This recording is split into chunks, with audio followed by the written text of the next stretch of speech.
O'zbekistonlik mashhur bokschi, Olimpiada o'yinlarining 2 karra chempioni Hasanboy Dusmatov professional ringdagi 8-jangini o'tkazadi. Bu jang 25-oktyabr kuni Qirg'izistonning poytaxti Bishkek shahrida bo'lib o'tadigan Yaponiyaning Saiko Lash tashkiloti tomonidan o'tkaziladigan navbatdagi turnirda bo'lib o'tadi. Bokschimizga qarshi meksikalik Rene Calixto ringga chiqadi. Ochig'ini aytganda, bu jang Hasanboy Dusmatov uchun juda muhim jang bo'ladi. Chunki Rene Calixto tajribali va kuchli bokschi.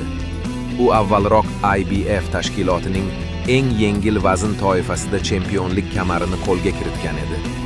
Ammo so'nggi jangida Garcia Perezga qarshi bahsda mag'lub bo'lib, bu kamarni boy bergan.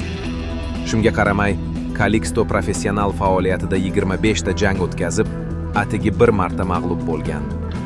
Hasanboy Dusmatov esa havaskorlar boksi tarixidagi eng yirik yutuqlarga ega. 2 karra Olimpiada chempioni.